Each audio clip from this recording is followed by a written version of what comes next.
रोहित और नीरज पापा से पैसे लेकर बाजार की तरफ जा रहे थे क्योंकि उन्हें स्वतंत्रता दिवस के अवसर पर देश का तिरंगा झंडा खरीदने थे। इस 15 अगस्त के दिन हमारा घर सबसे अच्छा दिखेगा। वे आपस में यह बात करते हुए खुशी खुशी दुकान की तरफ जा रहे थे। तभी रोहित और नीरज की नजर एक लड़के पर पड़ी जो वेशभूषा से भिखारी लग रहा था, परंतु वह भिखारी नहीं था।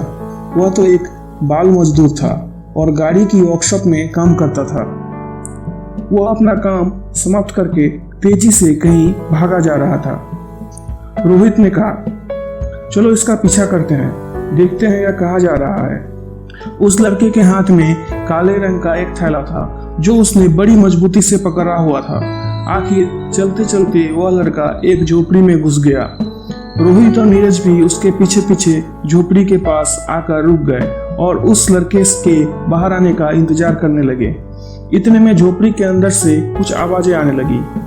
अंदर से आवाजें आ रही थी, माँ देख, मैं तेरे लिए क्या लाया हूँ। माँ बोली, देख तेरी बहन भूखी बीमार पड़ी है, जो कुछ लाया है उसे दे दे।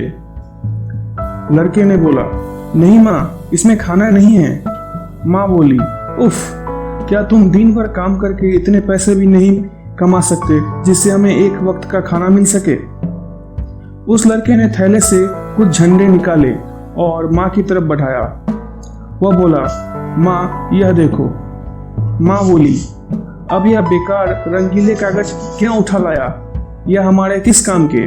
वह लड़का बोला, यह बेकार कागज नहीं है माँ, यह हमारे भारत देश का झंडा है। मैंने यह झंडा खरीदने के लिए कितने जतन किए, कितने लोगों के आगे अपना हाथ फैलाया। माँ बोली, अरे बेटा, तुमने यह सब क्यों किया। आखिर इस देश ने हमें दिया ही क्या है सिवाय गरीबी और भुखमरी के। यह देश सिर्फ पूंजीपतियों का है। इन झंडों की अपेक्षा हमें 2 वक्त की रोटी अधिक महत्व रखती है। कम से कम हमारा पेट तो भरेगा। वह लड़का बोला, माँ तुम्हें यह मालूम नहीं है कि यह देश कितने बलिदानों से मिला है, कितने जाने कुर्बान हो गई है। हमें इसलिए इसका एहसास नहीं होता क्योंकि हमने कोई बलिदान नहीं दिया है। यदि आज हम स्वतंत्र नहीं होते तो किसी अंग्रेज के जूते साफ कर रहे होते।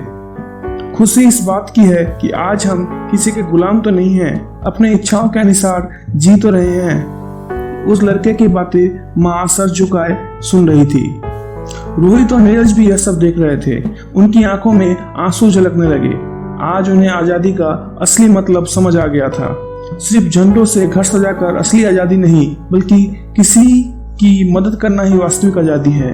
और दोनों ने उस पैसों से खाना खरीदा और उस लड़के के घर के तरफ चल दिए। उनके मन में एक बात घूम रही थी कि हम उस दिए की रक्षा करना भूल गए हैं जिस दिए को हमारे वीरों ने तेज आंधियों में भी बुझने नहीं दिया। आज उन्हें असली खुशी 15 अगस्त मनाते हुए हो रही थी। यह सत्य है कि अधिकांश गरीब एवं अशिक्षित माता पिता अपने बच्चे को काम करने के पर प्राथमिकता देते हैं क्योंकि उनके पास आय का कोई मूल स्रोत नहीं है। उनके बच्चे को शिक्षित करने के लिए सीमित संसाधन नहीं है। बाल श्रम और अज्ञानता और अशिक्षा के कारण हिंदुस्तान की भावी पीढ़ियां नष्ट हो रही है। हिंदुस्तान के धनवान बुद्धिजीवियों को यह सुनिश्चित करना चाहिए कि नई पीढ़ी को इस तकनीक की दुनिया में शिक्षा के महत्व, उनके लक्ष्य और उनके अस्तित्व के उद्देश्य को जानना चाहिए। बच्चों को शिक्षित होना चाहिए क्योंकि उचित शिक्षा से उन्हें अपने विचारों और अपने देश की मूल्यों की समझ मिलती है। यह हमारा सौभाग्य है कि हम स्वतंत्र भारत में जन्म लिया, परंतु हमारे पास अनेक चुनौतियां हैं जिसका निवारण करने के बाद ही हमें पूर्ण रूप से स्वतंत्रता मिलेगी। जय हिंद और स्वतंत्र भारत की हार्दिक शुभकामनाएं। दोस्तों, अगर आप इस चैनल पर पहली बार आए हो तो इस चैनल को सब्सक्राइब कर लेना क्योंकि यह चैनल उस बल्ब की तरह है जो आपकी लाइफ में नॉलेज की लाइट भरता रहेगा।